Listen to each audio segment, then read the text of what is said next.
Hi friends, welcome to my channel. நம்ம சேனலை subscribe பண்ணாதான் சப்ஸ்கிரைப் பண்ணிக்கோங்க. வாங்க வீடியோக்குள்ள போலாம். இன்னைக்கு நம்ம வீட்ல பிரியாணி எப்படி செய்யறது பார்க்கலாம். பிரியாணி எல்லாருக்கும் செய்ய தெரியும் தான்.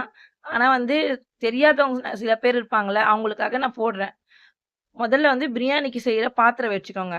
அதுல 50 கிராம் எண்ணெய் ஊத்திக்கங்க. உங்களுக்கு என்ன எண்ணெய் யூஸ் பண்ணுவீங்களோ அந்த எண்ணெய் ஊத்திக்கோங்க. அப்புறம் 1 டீஸ்பூன் நெய்.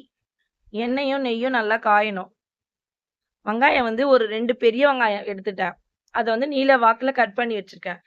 முதல்ல எப்பவும் பட்டை, லவங்கம் தான் போடுவாங்க. ஆனா நான் எப்பவும் வெங்காயம் போட்டு தான் செய்வேன். இந்த மாரி ஒரு வாட்டி செஞ்சு பாருங்க. டேஸ்ட்டா இருக்கும். ஏன்னா பட்டை இலைலாம் ஃபர்ஸ்ட்டு போட்டா அந்த எண்ணெயில அந்த ஸ்மெல்லு ரொம்ப இறங்கிடும். அது ஒருத்தவங்களுக்கு பிடிக்காது. அதுக்காக நான் இத ட்ரை பண்ணேன். சூப்பரா இருக்கும் இந்த மாரி செஞ்சா. வெங்காயம் நல்லா இந்த கலர்ல வதங்கும்போது, பட்டை, லவங்கம், கிராம்பு எல்லாமே போட்டுக்கணும். கிராம்பு எல்லாம் போட்டு நல்லா வதக்கிடுங்க. வெங்காயம் நல்லா ப்ரவுன் கலர்ல வதங்குனா தான் பிரியாணி நல்லா டேஸ்ட்டா இருக்கும். உங்களுக்கு ஏற்கனவே தெரியும், தெரிஞ்சவங்களுக்கு. நான் தெரியாதவங்களுக்கு சொல்றேன். நல்லா வதங்கிடணும். இந்த பட்டை, லவங்கம், இந்த வெங்காயம் எல்லாம் நல்லா வதங்கிடணும். பச்சை மொளகா ஒரு 3 பச்சை மொளகா இதுல போட்டுக்கணும். நான் பச்சை மொளகா கட் பண்ணி போட மாட்டேன். முழுசா தான் போடுவேன். அது இந்த வெங்காயம் நல்லா ப்ரவுன் கலர்ல வதங்கிட்ட உடனே தான் போடணும். இப்போ வெங்காயம் நல்லா ப்ரவுன் கலர்ல வதங்கிச்சு பாருங்க. இதுல 3 பச்சை மொளகா போட்டுடணும். 3 பச்சை மொளகா எப்படி வதங்கணும்னா அந்த பச்சை மொளகா நல்லா வெடிச்சு வரா மாரி இருக்கணும். அந்த டைம் வரைக்கும் வதக்கணும். இப்ப பாருங்க பச்சை மொளகா பாருங்க வெடிச்சு வந்த மாரி இருக்கு பார்த்தீங்களா? அவ்வளோதான். இந்த டைம்ல நல்லா வதங்கிடுச்சு. இது கூட ஒரு 3 டீஸ்பூன் இஞ்சி பூண்டு பேஸ்ட் போட்டுக்கிறேன். நான் இஞ்சி பூண்டு பேஸ்ட் வீட்ல காலி ஆயிடுச்சு. அதுக்காக நான் கடையில வாங்கி தான் போட்டுருக்கேன். இஞ்சி பூண்டு பேஸ்ட் போட்டு நல்லா வெங்காயம் வதங்கணும். வெங்காயம் பாருங்க எப்படி வதங்கியிருக்கு. இந்த மாரி வதங்கணும். இது கூட ஒரு 1/2 கட்டு புதினா, ஒரு கைப்பிடி அளவு கொத்தமல்லி நல்லா கட் பண்ணி வச்சுக்கோங்க. ஒருத்தவங்க தான் முழுசா போட்டுருவாங்க. ஆனா நான் எப்பவுமே கட் பண்ணி தான் போடுவேன். ஏன்னா பசங்க என்ன பண்றாங்க, பொறுக்கி போட்டுர்றாங்க சாப்பிடும்போது. அதுக்காக நான் கட் பண்ணி போட்டுப்பேன். இந்த புதினா, இந்த கொத்தமல்லிலாம் நல்லா எண்ணெயிலேயே வதங்கணும். இதுல தனி மிளகாத்தூள். நான் எப்பவும் சக்தி மசாலா தான் யூஸ் பண்ணுவேன். 1 1/2 டீஸ்பூன் சக்தி மசாலா. அதான் தனி மிளகாய் தூள். அத போட்டுக்கணும். அது போட்டு நல்லா வதக்கிடணும். இது கூடயே நம்மளுக்கு தேவையான கல்லு உப்பு. கல்லு உப்பு போட்டா எப்பவும் சாப்பாடு, குழம்பு டேஸ்ட்டா இருக்கும். கல்லுப்பு நான் ஒரு 2 டீஸ்பூன் போட்டுருக்கேன். இப்ப தக்காளி 2 வெங்காயம் எடுத்தேன். தக்காளி 1 1/2 தக்காளி. 1 1/2 தக்காளினா சின்ன சின்ன தக்காளி எடுத்துட்டேன். இது எல்லாத்தையும் போட்டு நல்லா வதக்கணும். இப்ப நல்லா கொஞ்சம் வதங்கி வந்தோனே, தயிர் டோனட் மில்க் சொல்றாங்கல்ல, அந்த தயிர் வாங்கிட்டேன். அதான் தண்ணியா இருக்கு. அது ஒரு 3/4 கப்பு தயிரு. அத ஊத்திட்டு நல்லா வதக்கிடுங்க.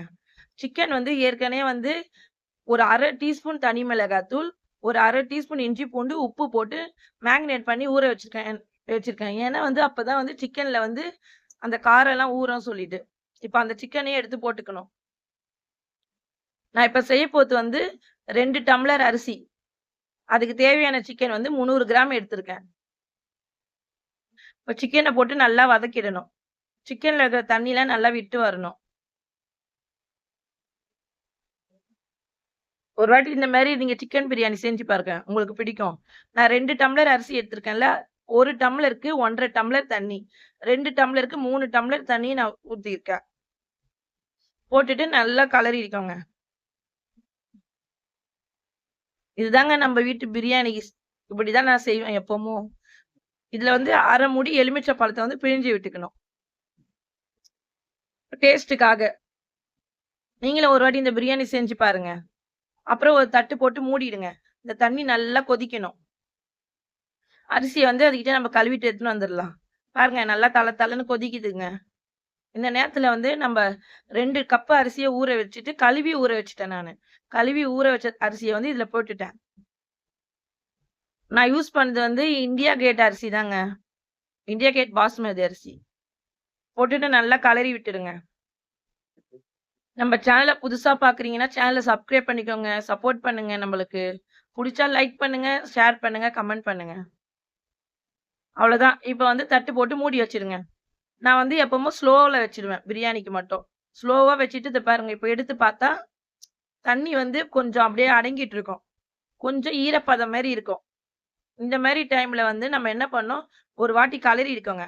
உங்களுக்கு இன்னும் நெய் ஊத்தணும்னு சொல்லிட்டு தேவைன்னா, மேல கொஞ்சம் நெய் ஊத்திக்கோங்க. எனக்கு நெய் போதும்னு சொல்லிட்டு நான் நெய் ஊத்தல. மூடிட்டு உங்க வீட்ல எது பொருள் வெயிட்டா இருக்கோ, எங்க வீட்ல வந்து அந்த உரல் மாரி இருக்கு. அந்த உரல் வெயிட்டா இருக்கு சொல்லிட்டு அந்த உரல வந்து தம் போட்டுறணும். தம்முனா ஸ்லோல வச்சிடணும். வச்சுட்டு அவ்வளோதான். இப்ப நம்ம ஓப்பன் பண்ணி பார்க்கலாம். ஒரு 5 நிமிஷம் கழிச்சு. ஓப்பன் பண்ணி பார்த்தா, நம்ம வீட்டு பிரியாணி ரெடி. நீங்களே ஒரு முறை செஞ்சு பாருங்க. செம்ம டேஸ்ட்டா இருக்கும். இது நல்லா கலறி விட்டுட்டு, மறுபடியும் வந்து மூடி வச்சுடுங்க. உடனே எடுக்காதீங்க. கொஞ்ச நேரம் மூடி வச்சுருங்க. இது உங்களுக்கு பிடிக்கும்னு நெனைக்கிறேன். எனக்கு தெரிஞ்சத நான் போடுறேங்க. அவ்வளோதாங்க. நம்ம வீட்டு பிரியாணி ரெடி.